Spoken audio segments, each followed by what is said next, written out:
Second button. Okay. Now we're recording, so take it away, Eric.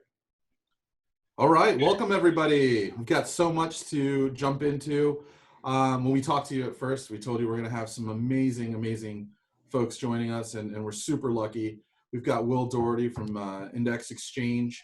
Will spends a lot of time in the marketplace as EVP of Global Marketplace. He's global, everybody. Working out there with Index and working with the whole sort of buy sell side, really I think puts together amazing insights that all of us have been able to use over the past few weeks. And we were really excited to have Will join us and talk a little bit about the Marketplace Pulse, which essentially is a weekly sort of report. I was going to ask, is that weekly?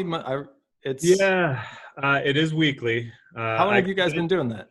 I'm working on number 6 right now. So it came about just because, as everything started to change really quickly in real time, we started seeing ad spend impact. The amount of inbound we were getting both from publishers and buyers just trying to get a sense of what was going on was pretty extensive. And so there was no other way we felt like to scale some of what we were seeing and getting it out to our partners without doing something like a newsletter. So I took it upon myself. I committed to do it for as long as, was necessary with COVID, which in hindsight was like a very, I may have underestimated how long this is going to be going on for, because now look at what you've done. Yeah, right. But it's, so far, so good. It's been a lot of fun to do. I kind of do the initial drafts on the weekend. Then the whole team, does all the edits and everything else. And I have a really good team pulling all the data and everything. I just run some commentary on it and try to make it as digestible as possible. Well, I wanted to ask you about that commentary too. But Ryan, go ahead. I was just going to, how many people do you have working on this? I mean, because this is one of, I don't often speak highly of tech vendors or exchanges, but this is one of the most useful newsletters I get from someone who's generally trying to sell me something. So you guys actually deserve a lot of credit here. Honestly, it's one of the few times I could say, to me, it even feels like information overload, which is I consider a good thing. It's a sign that you guys are really trying to educate sort of everyone what's going on. So how many people does it take to put that together? I write virtually all of it myself. Wow. And we have someone from data team that kind of, now we have like a template of how the data can get presented. So I get that refresh on Friday. I start to a lot of it isn't obvious when we first start going through it, but once I start cutting through things, a story or two will kind of resonate. And then I just start looking around for other news or information that either kind of correlates or contradicts what we're seeing. And then I just write. I try not to overthink it. It's coming out very weekly. I will get some things right. I will get some things wrong. This isn't, the goal of this isn't to be infallible, but to at least give some insight into how I'm thinking of things in real time, and get that out to everybody as quick as possible. And then on Monday, I open that up to, a larger group. So our marketing team and everybody just kind of joint edits in a Google Doc for a couple hours in the morning. We do the graphics folks, add everything in the afternoon. We do one other pass, and then it's out on Tuesday. I've been caught on a few conference calls in the edits, probably not listening to what needs to go, but we've got it down to a good science at this point. So it's not as labor intensive as you'd think, but yeah, it's certainly not a one-man show or anything. I think Ryan and I was always sort of intrigued, about some insights and things that are interesting that don't actually make the cut. What's some interesting stuff that actually didn't make it in? Tell us about that. Yeah, I think there's things that I am trying to save now that I know I have to do this every week. Then there are things that are more anecdotal that I think are interesting. We've seen it's things like dating as a category, as a buyer category. It really doesn't make up that much ad spend. It could be really, kind of insignificant on a single publisher basis, but on the exchange, it's something. Uh, but it's been kind of like a wild, pretty volatile spend track as people are trying to figure out what does dating look like for me. Right. Under these conditions with all the social restrictions. So there's something there.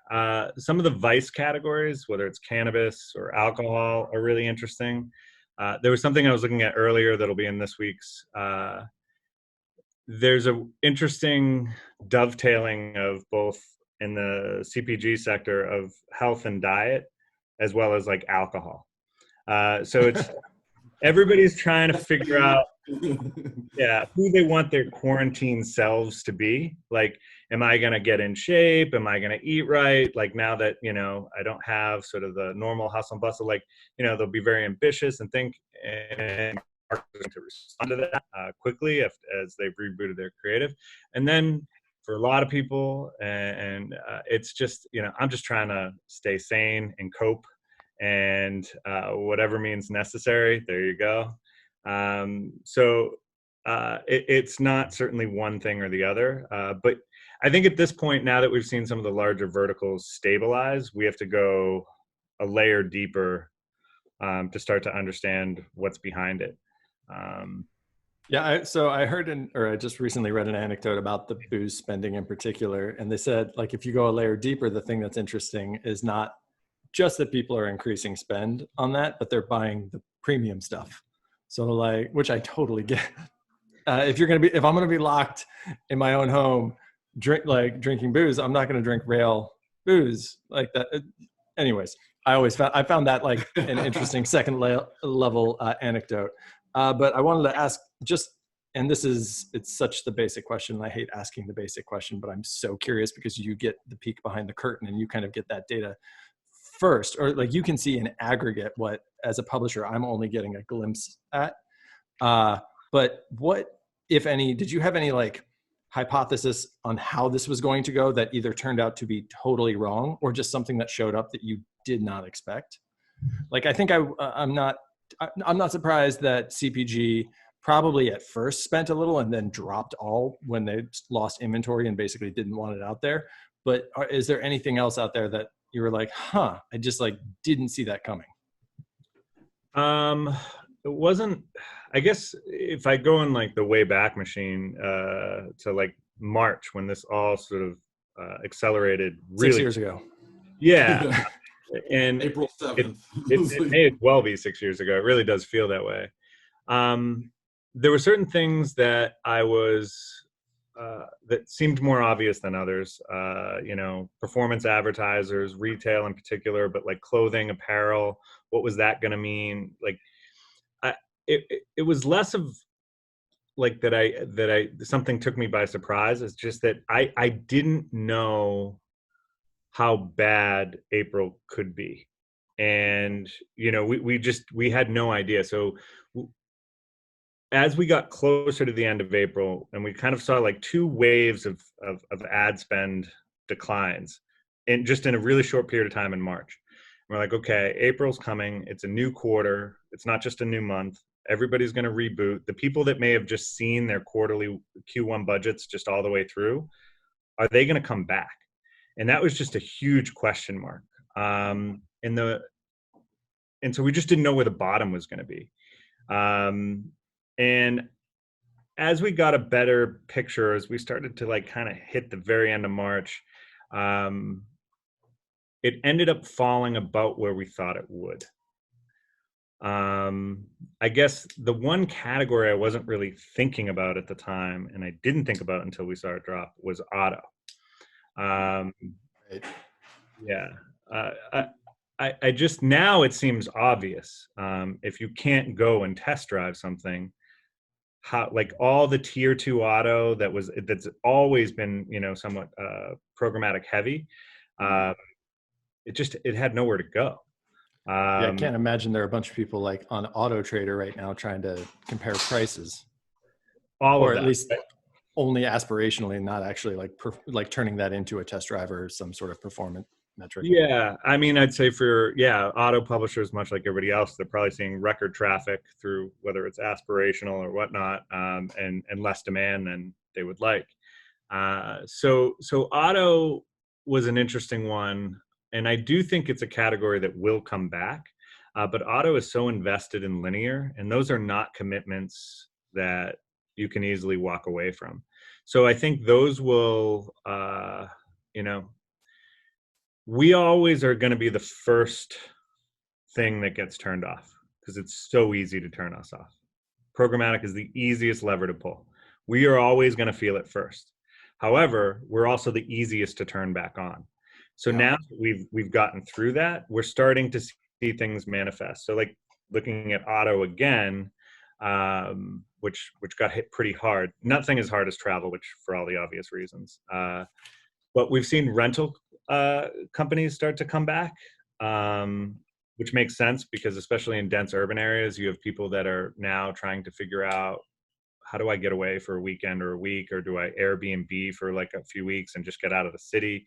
And now rental car companies will come to you. They'll drop off the car. You don't need to go in. And it was never a good process anyway to rent a car, but now they're going to come to me. I can go. So they've kind of reconstituted themselves. And then right around mid-April, we see that spike.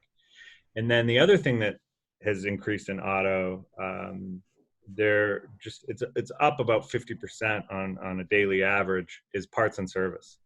Cars are still right. Well, yeah, if I'm not investing in a new car, I need the one I have to stick around. Work. Yeah. So that's starting to come back. I don't think auto goes away for a long extended period of time, but I do think auto, more so than other categories, is going to have to reinvent or rethink its sales strategy.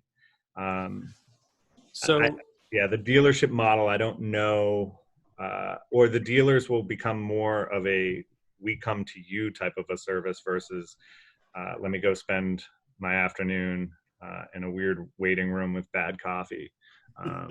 Vending machines. Right. So this is two different questions in one. I feel like the first one will be a short answer, but I don't know the answer to it, so I'll just check. Most of your newsletter is focusing on sort of buy-side trends, just based on the marketer and the category and all of that. Has there been any interest to look at an equivalent sell-side version, just categorizing publishers by, and what you're seeing, whether it's spend on or just like CPMs and that sort of thing?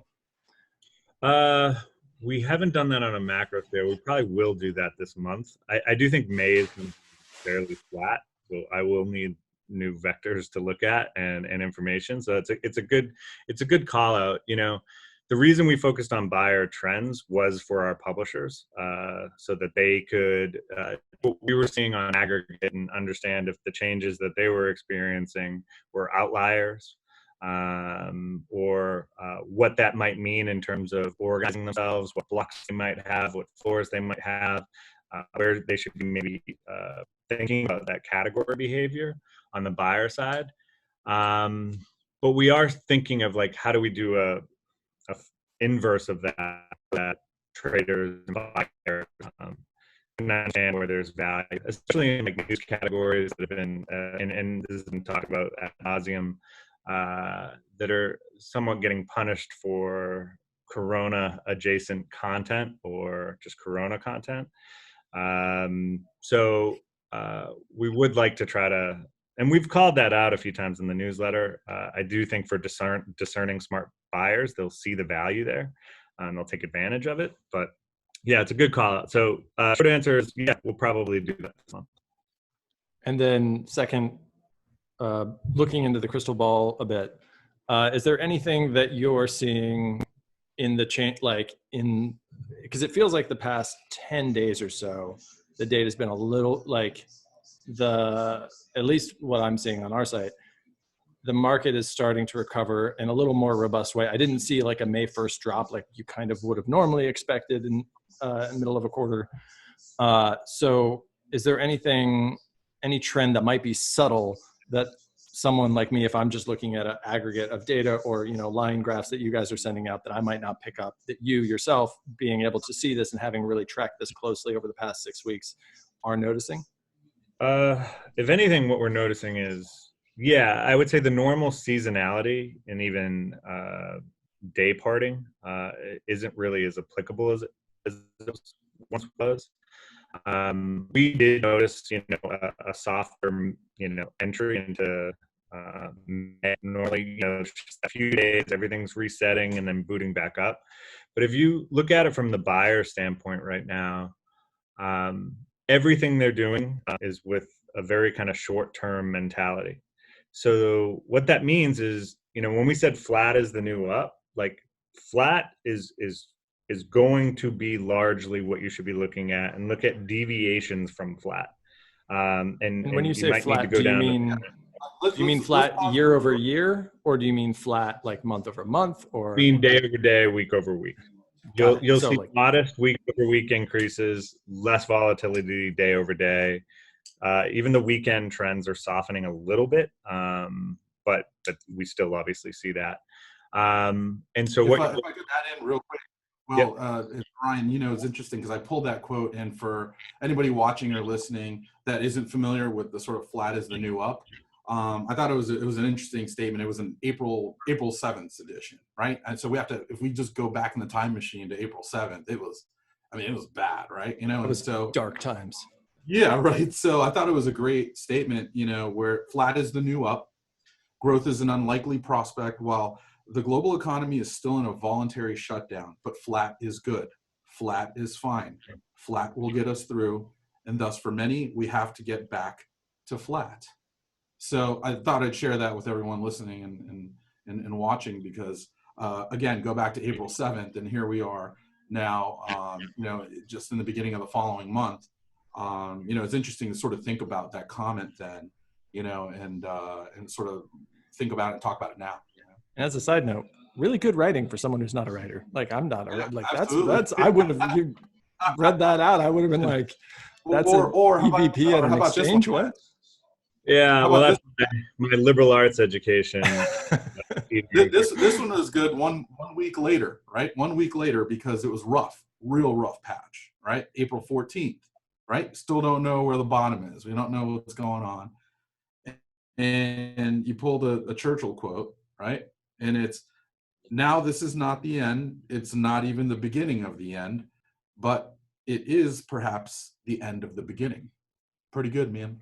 Pretty good. Yeah, I did. That one clearly didn't write. I just cut and paste skills on that one.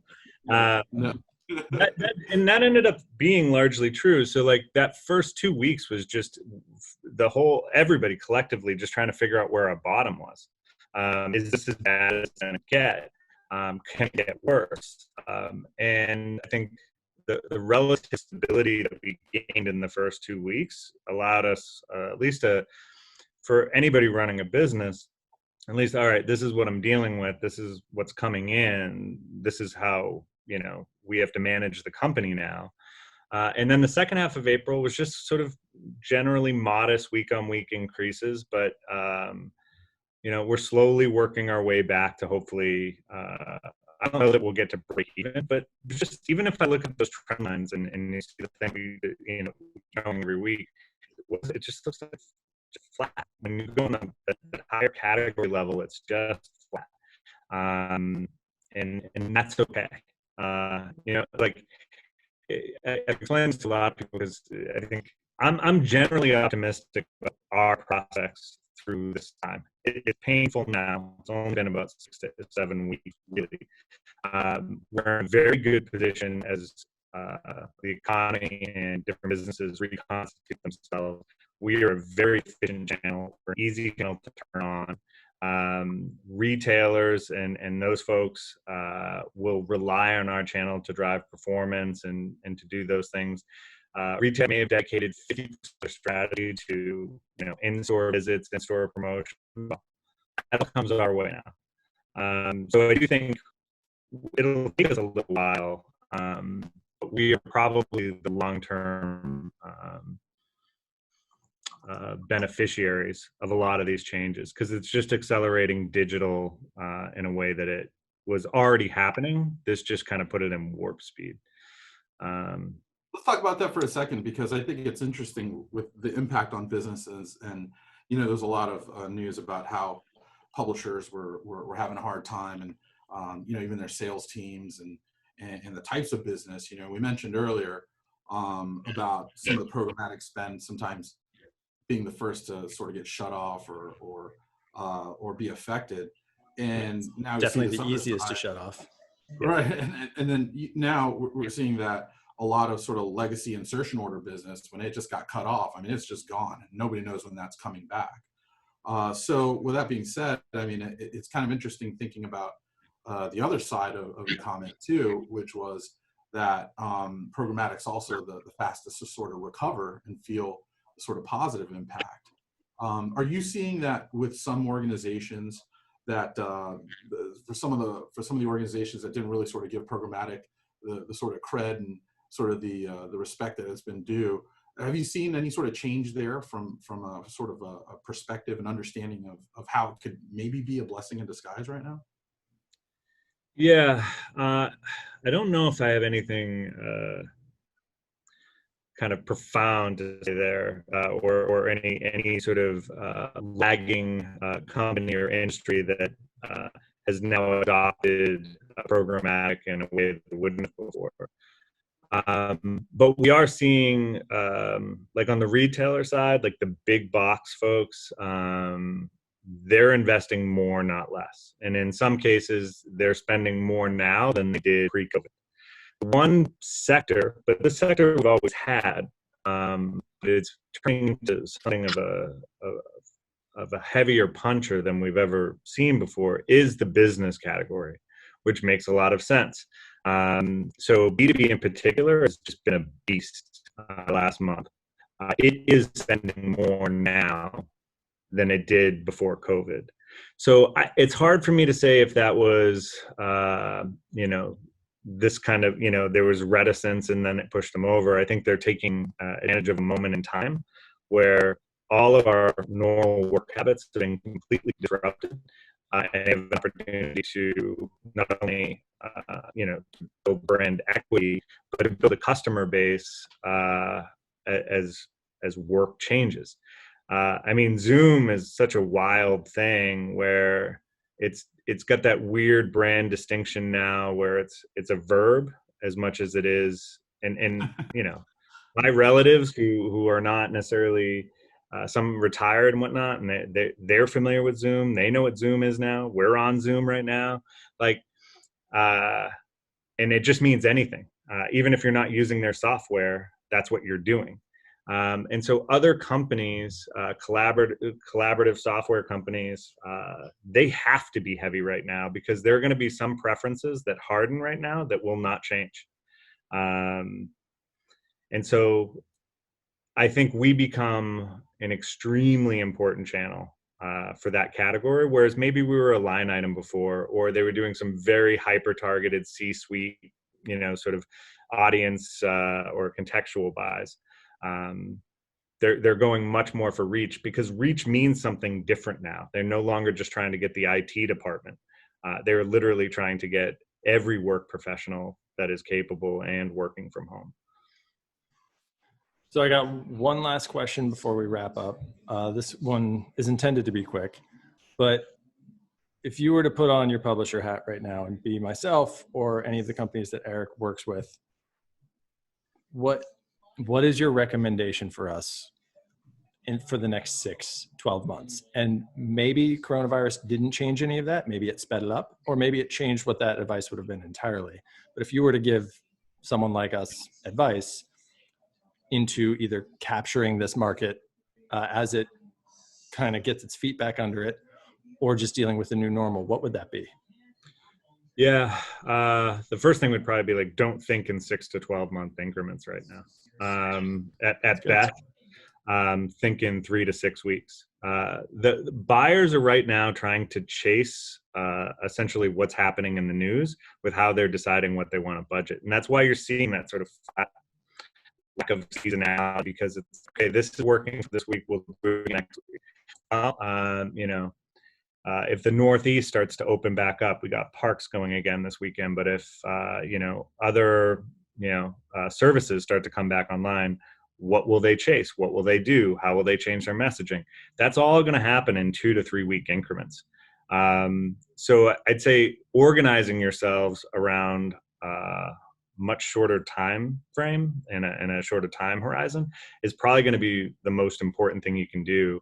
And the decisions you make in April, I would look at them again in like May. Do these blocks still make sense? Do these floors still make sense? It's a bit harder to kind of set it and feel like that's the right way to go for any extended period of time. Very cool. Well, listen, Will, thanks for joining us. Thanks for taking some time to talk about that. Was a pleasure, and congratulations! I saw the newest edition. I'm back there. That's amazing. Yeah, he's walking around somewhere. There's a clever name for babies born during Corona time that I forget, but it was like perennials or something along those lines. So you've got one of those. We just been calling him an apocalypse baby. Yeah. It's weird. It's just all of a sudden there's a stranger in your house, right? Yeah. It's a little tiny terrorist right now. He's always hungry. Has no sense of time, too. Well, listen, thanks so much for joining us. Thanks so much for joining us, and thanks to the marketing team and the comms team over at Index Exchange, too, for helping to put that together and the main topic of today's show. And then also, congrats. I think you said it. Congrats. We made it out of April, right? It's May, and a lot more good things to come, hopefully. So thanks, everybody, for watching and listening. We'll see you guys again soon. Thanks, Will. Thank you.